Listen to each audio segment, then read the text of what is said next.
Welcome to the deep dive. Today, we've got this really fascinating linguistic puzzle you handed us.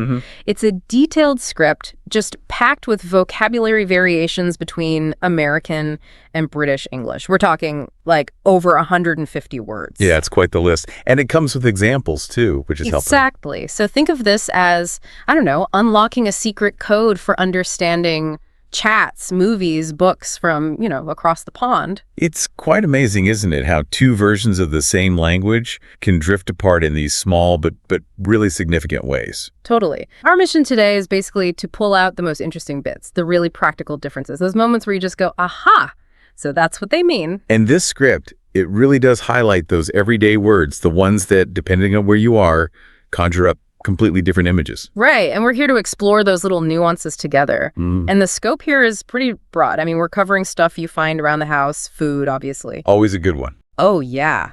How you get around. So transportation, clothing, school, work life, even things like mail and just other random bits and pieces. Which really shows how these differences are just like woven into daily life, It's not just formal language, it's the stuff we say without thinking. And that's why this is so useful for you listening. It's not about memorizing lists, it's more about getting the context, understanding how words are actually used. Yeah, helping make those distinctions stick so you feel more confident, whether you're, listening to a London podcast or talking to someone from the States. What's really captivating, I think, is how these simple words we use all the time, can mean totally different things. Oh, absolutely. It's fertile ground for mix-ups. Often funny ones, thankfully. Which, brings us to a classic. Like, imagine ordering chips. Right. In the U.S., you're thinking crunchy potato things from a bag. Salty. But in the U.K., you're probably getting what Americans call French fries. Totally different snack experience. Yeah. And then there's pants. Oh, boy. That word has a potentially hilarious transatlantic divide. We'll definitely get to that one. We have to. Okay, but let's start a bit closer to home, literally. Good idea. The words we use for our living spaces. Okay, so where you live. In the U.S., you probably say an apartment. Right. But across the pond, the usual word is a flat. So an American might say she just moved into a small apartment in New York. While a Brit would say she just moved into a small flat in London. Pretty direct swap, that one. Seems like it. It is. A clear case of two different words evolving for the same thing. Maybe, the denser cities in Britain historically meant flat, like on one level became more common. Just a thought. Huh. Interesting idea. Okay, now, where you hang your clothes. America. Closet. Britain. A wardrobe. Right. So he keeps his shoes in the closet. He uses shoes in the wardrobe. Again, same function, different word. Wardrobe maybe sounds a bit more like a piece of furniture, doesn't it? Yeah, maybe a bit older sounding. Okay, getting rid of waste. U.S. Take out the trash. Put it in a trash can. UK. Take out the rubbish, put it in a bin. And yeah, the source mentions rubbish is very common over there. Seems more common than trash, right? Definitely. And bin is just a general word for a container, whereas trash can feels a bit more specific. Oh, wow. Water from the wall. U.S. faucet. UK. Tap. And the example sentence even throws in another difference. Turn off the faucet in the bathroom versus... Turn off the tap in the loo. Loo. Good old British informal for toilet or bathroom. Yeah, the loo inclusion shows how these vocabulary things often bundle up with informal language, too. Good point. Okay, need light in the dark. Americans grab a flashlight. Brits grab a torch. So use the flashlight. Yep. Becomes use the torch. Pretty simple. Yep. Straightforward, that one. No real confusion possible, thankfully. And finally, for this section, in the kitchen, cooking appliance. U.S. stove. UK, cooker. The food is on the stove turns into... The food is on the cooker. It's interesting because stoves does exist in British English, but it usually means a heater, like a wood-burning stove. Ah, okay. So the American stove for cooking is the British cookle. That's a good example of the same word having a different main meaning. Exactly. So just within the home, we've already hit several everyday words with different versions. Imagine trying to discuss your new flat with an American friend who keeps asking about the apartment building. Yeah, totally. It shows how these little things can, add up. Okay. Okay, let's move on to something we all love. Food. Ah, yes. Universal, but full of these linguistic quirks. Right. Sweet baked treat, U.S. cookie, UK. I baked some chocolate chip cookies because... I baked some chocolate chip biscuits. Now, this one's tricky because a U.S. biscuit is usually that savory, fluffy bread thing, right? Exactly. That's a classic case. Same word, two totally different foods. You could get a real surprise. A culinary shock, perhaps. Uh-huh. And speaking of sides, those fried potato sticks, U.S. French fries. UK? But what Americans call potato chips, the thin, crispy things from a bag. Those are crisps in the UK. So a Brit ordering fish and chips is getting fish and French fries, basically. Yep. It's a constant source of amusement and sometimes confusion for visitors. Simple words, big difference. Definitely. Veggies now. Purple one. U.S. eggplant. UK. Aubergine. Green squashy one. U.S. zucchini. UK. Courgette. These feel like they might have different linguistic roots, maybe French influence in the UK terms. Could be. Often these food words trace back to different trade routes or languages, yeah. Makes sense? Okay, sweet tooth again, general term, U.S. candy. UK. Usually sweets. And after the main course, U.S. dessert, UK. Could be pudding or just sweet. The source lists both. Pudding is interesting. In the U.S., it's usually that specific creamy stuff. Right, whereas in the UK, pudding can mean pretty much any dessert course after the main meal. Much broader. Got it. Okay. Going out for a drink, U.S. might head to a bar. UK. Much more likely to be a pub. And buying alcohol to take home, U.S. liquor store. UK. An off license. Which kind of makes sense, right? License to sell alcohol for drinking off the premises. Yeah, quite descriptive. And pub, of course, is short for public house. That historical community hub idea. So yeah, even writing a grocery list would look totally different. An American might want cookies, French fries, eggplant, candy. While a Brit is looking for biscuits, chips, aubergine, and sweets, it really shows how deep this stuff goes, even in basic routines like shopping. It does. It's a reminder, isn't it? Language is culture. Okay, should we navigate our way to transportation? Let's do it. Hit the road, linguistically. Okay, big vehicle for goods, U.S. truck. UK, lorry. Fairly simple swap again, Seems so. where you put bags in a car. Back part, U.S. trunk. UK, boot. It's funny how many basic car parts have different names. It is. Maybe boot suggests that sort of enclosed compartment at the back. Could be. Front part, over the engine. U.S. lift the hood. UK, lift the bonnet.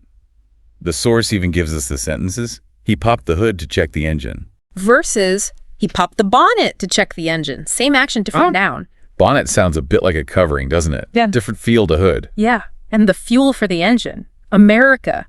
Gasoline or just gas. Britain. Petrol.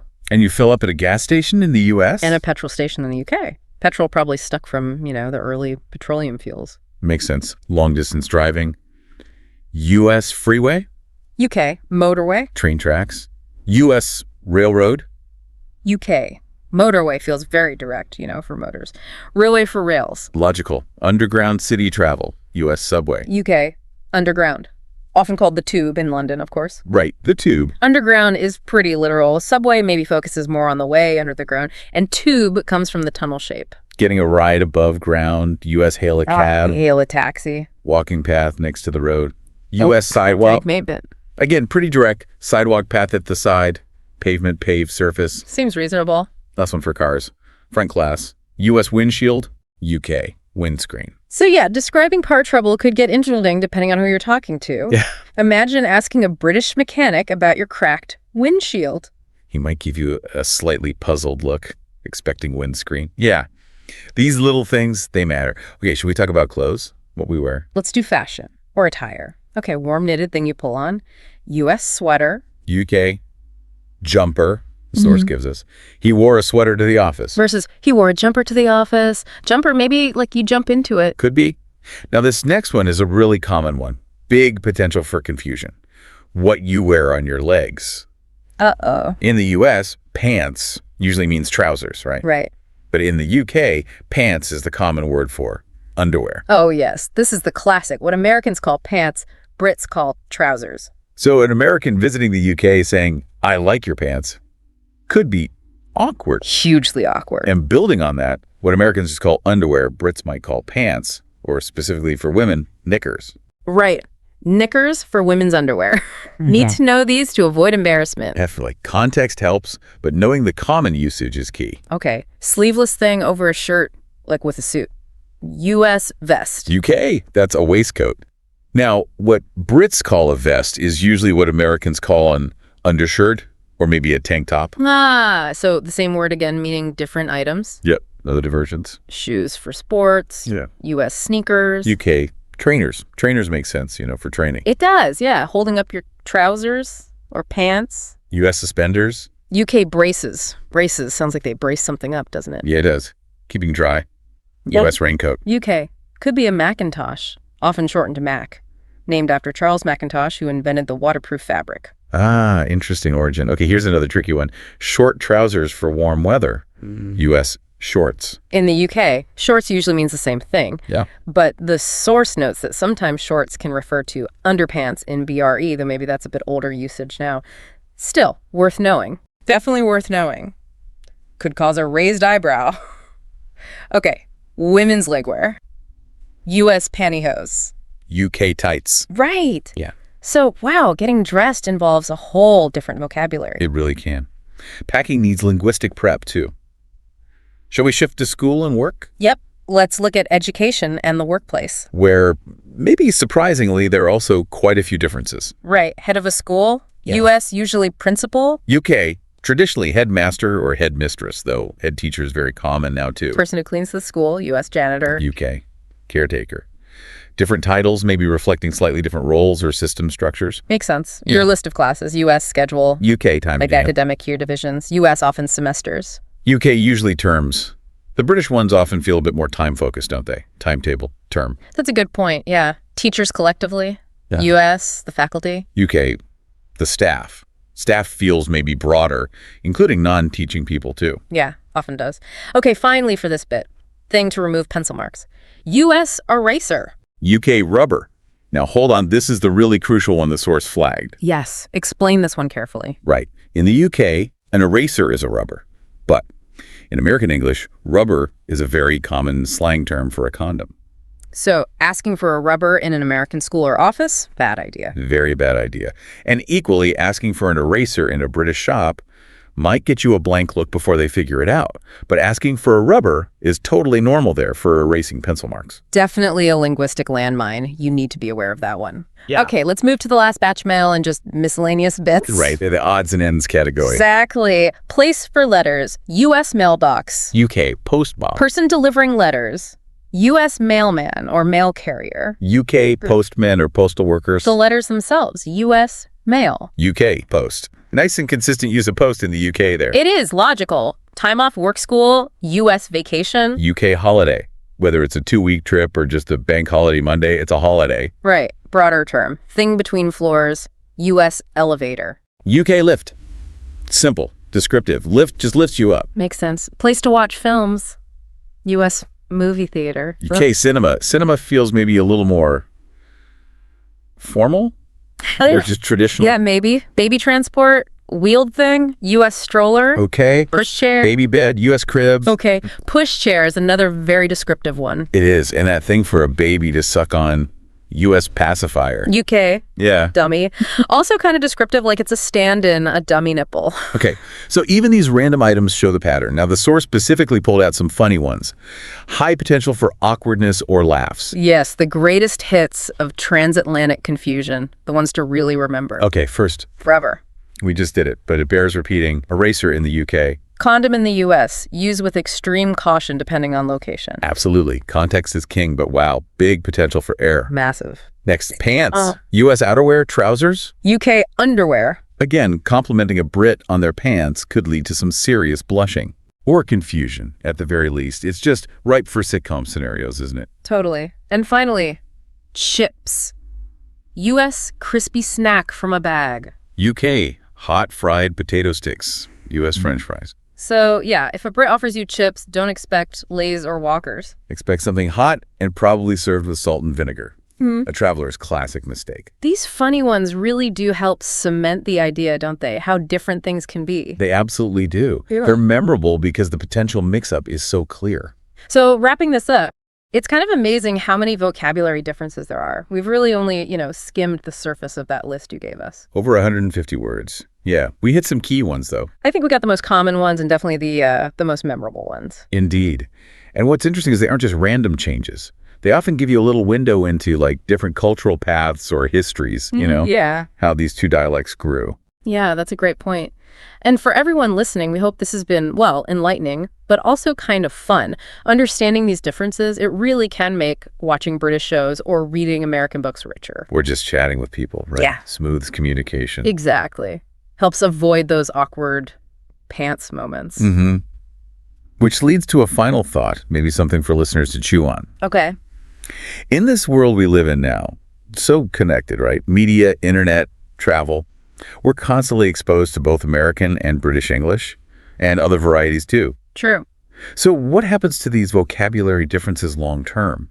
Do you think we'll see them kind of merge, like one version starts to win out? Or maybe they'll stay distinct as markers of identity. Exactly. Does globalization lead to convergence, or do these differences become even more cherished as signs of cultural identity? There's no easy answer.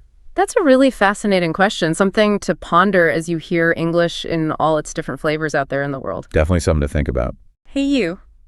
Ever looked at two pieces of English writing and noticed something? Well, a bit off. Maybe like an extra letter just hanging around, or a spelling that feels different. Yeah, definitely. Well, you've hit on a really fascinating linguistic quirk, and that's exactly what we're digging into today. Exactly. And you sent over some excellent material that really lays out the whole landscape of these spelling differences between American and British English. Right. It covers the history, the specific patterns, loads of examples. It's a really thorough overview. So our goal here is to pull out the most interesting, the most significant bits for everyone listening. Yeah, distill it down. We want to understand, where these differences came from, trace them back a bit, and then get into the nitty-gritty, the specific rules, and see them like in action with examples. And some of the reasons, honestly, are quite surprising when you dig in. Okay, so where did this divergence actually begin? Well, before the 1800s, things were, let's say, more fluid, but generally more consistent across the board. English spelling in Britain and America wasn't so sharply divided. Right. The distinct spellings we see now hadn't really hardened yet. Exactly. And this is where it gets really interesting. Enter Noah Webster. Ah, yes. The key figure. An American lexicographer.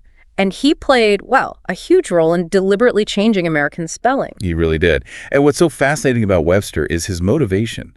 It wasn't just tidying up spelling. No. He was really driven by making it more phonetic. Yeah.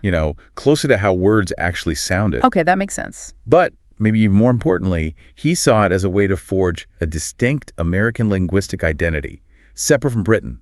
Wow. It was almost like a declaration of cultural independence through language. Language as national identity. That's a powerful idea. It is. And his big move, the landmark moment, was publishing an American Dictionary of the English Language in 1828. That was the turning point, wasn't it? Absolutely.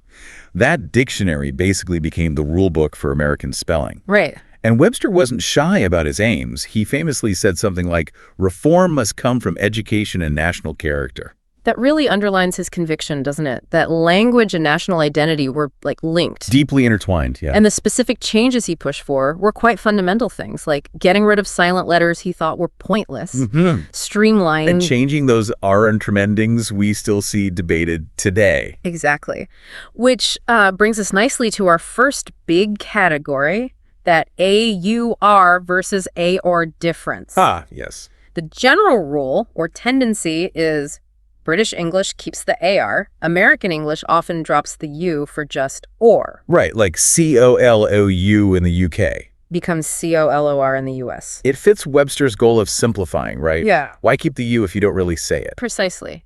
Think of honor versus honor. Or favor becoming favor. Behavior changing to behavior. It's a very, very common one. Yeah, you see it all over the place. And seeing it in a sentence makes it clear. A British book might say, "The color of the sky was breathtaking." Whereas an American writer would probably put, "The color of the sky was breathtaking." Same meaning, just that one letter difference. And Webster's logic was basically efficiency. That U was just seen as unnecessary baggage. Streamlining the look of the word. Got it. Exactly. Now, another really noticeable one is IC versus ICE. Okay. Here, British English often uses ICs. Well, American English almost always goes for ICs. Right. So in the UK, you might organize a meeting. But in the US, you'd organize it. Same with realize, becoming realize. Or recognize, shifting to recognize. It's a pretty consistent pattern. Yeah, it is. You might see a British email saying, "We need to finalize the report." But the American version would be, "We need to finalize the report."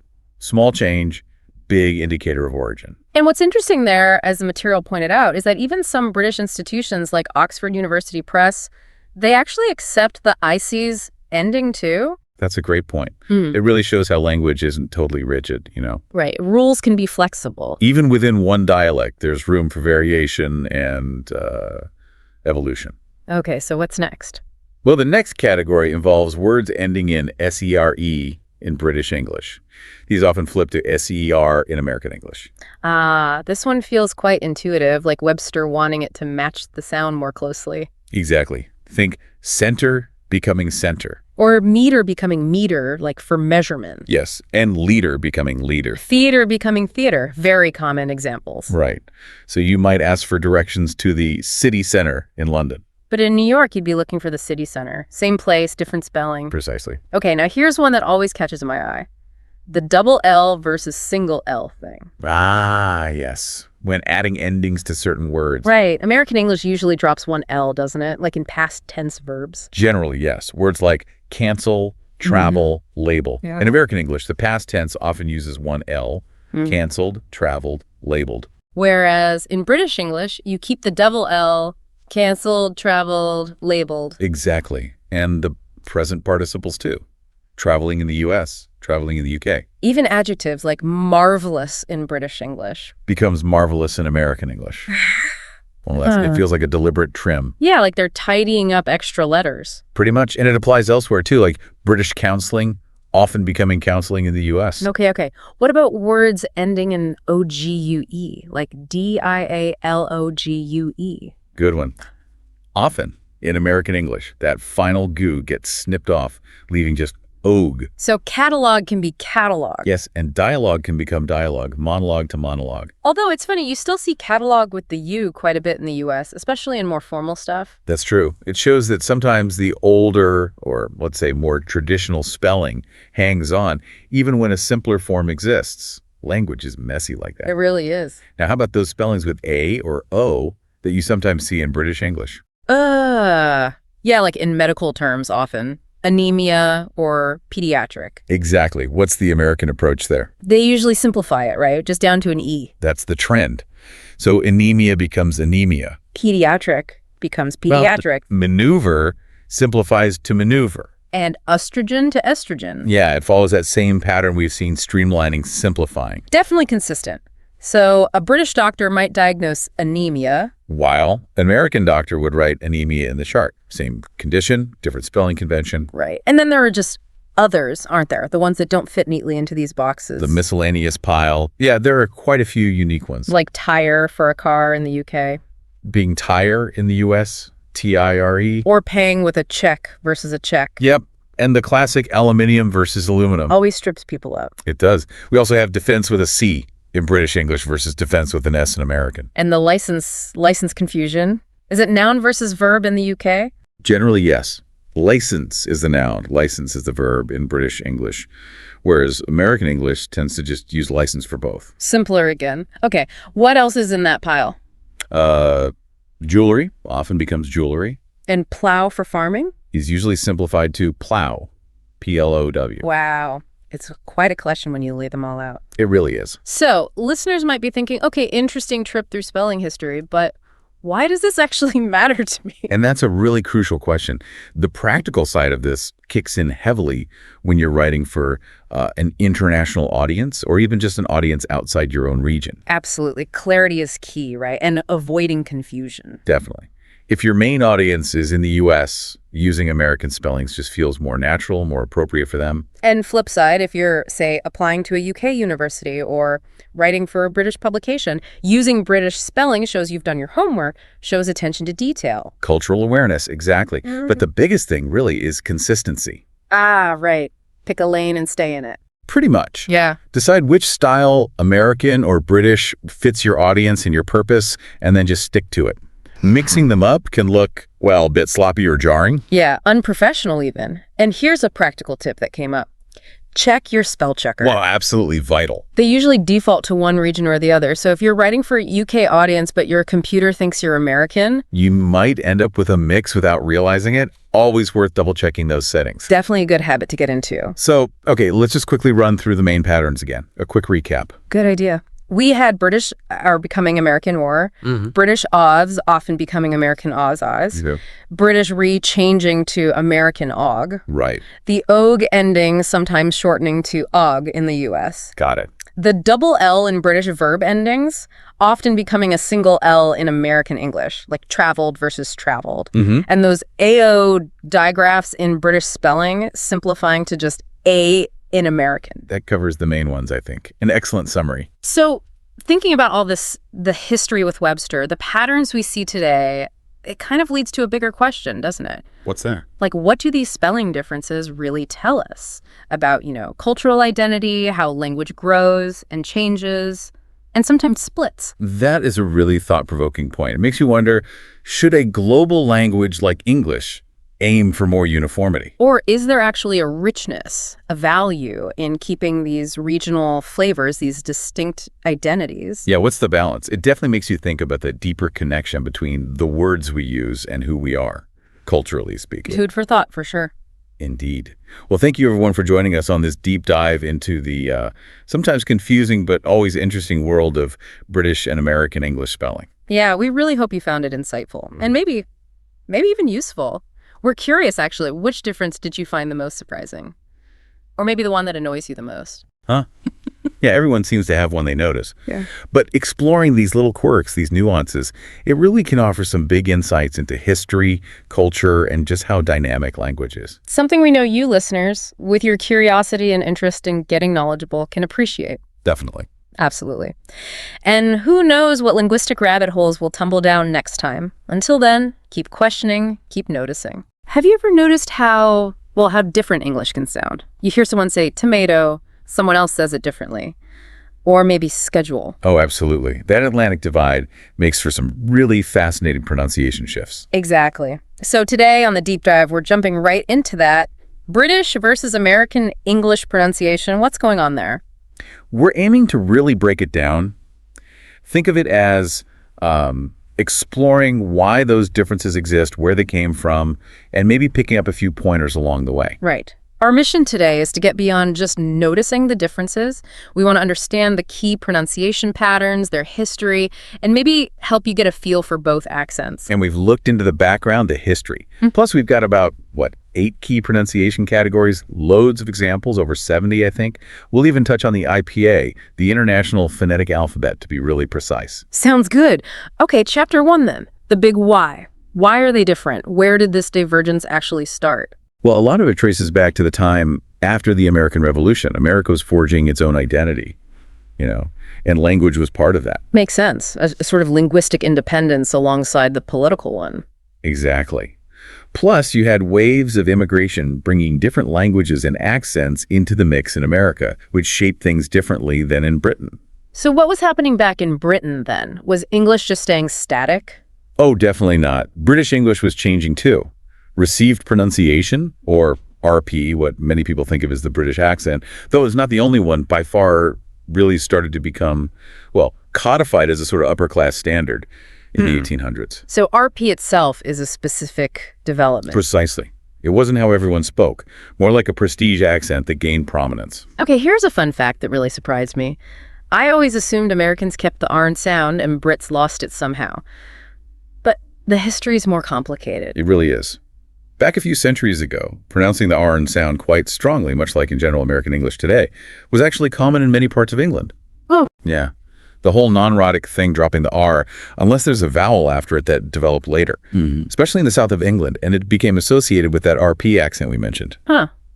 So the American R is actually closer to the older British way in some respects. In terms of that specific sound, yes, it's closer to how things were before that non-rhotic shift gained ground in southern England. It's a great example of how language is always evolving. Fascinating. Okay, let's focus right in on that R sound then, chapter 2. Rhotic versus non-rhotic. Can you define those for us? Sure. Rhotic simply means you pronounce the R sound wherever it's written. Think American English. Car, hard, corner. You hear the R. Got it. So American English, rhotic, pronounce the R. Pretty much, yeah, as a general rule. Now, non-rhotic, which is typical of British RP, means the R sound often gets dropped unless it's followed directly by a vowel sound. Okay, so it disappears unless it's linking to the next sound. That's a good way to put it. It goes silent at the end of words like car or before a consonant like in hard. Let's get concrete. The word car. Okay, American English. You hear that clear R at the end. Right. British RP, curse. See? No R. The vowel sound might stretch a tiny bit to compensate, but the R itself is gone. Okay. What about a word with two R's, like harder? Good example, American turf. You hear both R sounds. British RP, not T. The first R, before the D's is dropped, but the second R is actually pronounced, well, sort of. It becomes more of a vowel sound because it links into the next syllable, but isn't strongly followed by a vowel in the next word, usually. Though if you said harder and harder, that R might link more clearly. Ah, okay. So it's about the context, too. It is. Let's try a sentence. It's far from here. American. Okay, American. Sure. Contours tours from share. Here and are in far and here. Exactly. Now, British RP norm. And the R and far is gone, and the here becomes more like here. Big difference when you hear it side by side. Okay, listeners, quick drill for you. Try saying these. Car, far, better, harder. First, try the American way, really hitting those R's. Then try the British RP way, dropping the final R's, maybe lengthening the vowel a bit. Go on, give it a try. It feels different in your mouth, doesn't it? Okay, moving on. Chapter 3, another really noticeable one. The letter T, especially when it's between vowels. Flap T versus clear T. Right. This is a biggie for the sound difference. In American English, that T sound often gets softened when it's between vowel sounds. It becomes a flap. A flap? What does that sound like? Like a very quick tap of the tongue. It sounds almost identical to a quick D sound. Ah, okay. Like in. Like in butter. Americans often say, D, hear that, butter. Yeah, definitely sounds like a D, and the British way. In British English, they tend to keep a much clearer, crisper T sound. So butter is butter. You hear the puff of air with the T. Okay, butter versus butter. Got it. Another one. Water. Classic example, American English. That flap again. Water. Right. British English, clear T. And notice the vowel sound is often different too, but we'll get to vowels next. Okay, one more. City. American. City. Flap T. British. City. Clear T. It really changes the rhythm, doesn't it? It does. Makes you think about speech efficiency. Maybe the flap is just quicker to produce. Who knows? All right, listener participation time again. Try these phrases. Say them the American way first, then the British way. Water bottle. Better city. Later on. Focus on that T sound in the middle. Feel the difference. Good practice. Now, chapter 4. Brace yourselves. Vowels. This is where things can get complex. Oh, yeah, vowel sounds seem to shift all over the place. They really do. So to make it manageable, we're breaking it down into 5 main areas. The 5 sounds good. Yeah. Let's start with A, the short A sound, like in cat or bath. Exactly. So take words like bath, path, dance. In standard American English, these usually have that flat A sound, like in cat.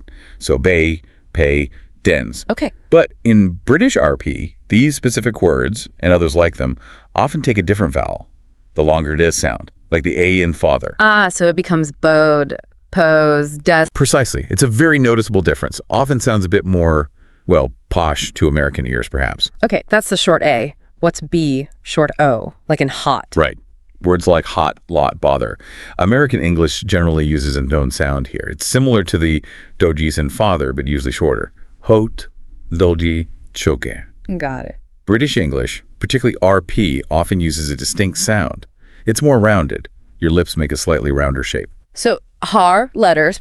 Exactly. It's a subtle difference in mouth shape, but you can hear it. Okay. C long O, like go. Yes. Words like go, show, home. In American English, this is typically a diphthong, a gliding vowel that starts towards O and moves towards U. Home. Okay. British English also uses a diphthong, but it often starts from a more central position, like gliding to U. It's Tesmerns home. somer. Su one. That's the one. It's a slightly different starting point for the glide. Very common difference. Okay, 2 more vowel categories. D is R-controlled vowels. This links back to rhoticity, right? Absolutely. Words like bird, turn, word. Because American English is erotic, that R heavily colors the vowel sound. You get bird, turn, turd, that distinctive sound. Right, that very American whirr. Sound. In non-rhotic British English, since the is silent, you just get a long, steady vowel sound. Oh, So bird, turned. Just exactly. The absence of the R makes the vowel sound longer and purer in a way. Okay, and the last vowel point, E, the trap-bath split. This sounds intriguing. It is rather neat. Basically, this is something that happened historically in British English, but not really in American English. Okay. Remember how we said words like bath and dance changed from A to stas in British English? Yeah. Well, other words with that same original short A sound, like trap or cat, didn't change. They kept the A sound. So British English has this split. Some short A words stay A, like trap, while others lengthen to des, like bath. So American English just kept the A for pretty much all of them, like trap and bath both have A? Generally speaking, yes. That split, choosing which words got the long tour, is a hallmark of Southern British English and RP. It didn't happen systemically in America. Fascinating how things diverge like that. Okay, that's vowels covered. Phew. Chapter 5, consonants again. We're looking at yod insertion.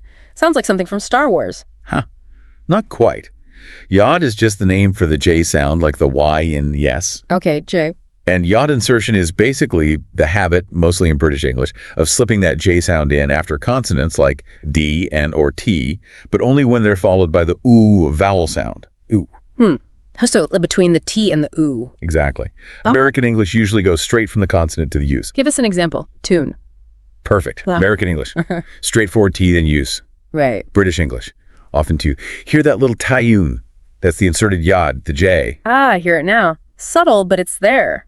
What about duty? Same idea. American. Yep. British ishis. Often initiative. Okay, and ishis. American. British shenjuice. New. It's quite consistent in RP, isn't it? It is a very regular feature in many British accents, yeah. Okay, time for another listener drill. Try this sentence. Focus on those D-ling sounds before oo.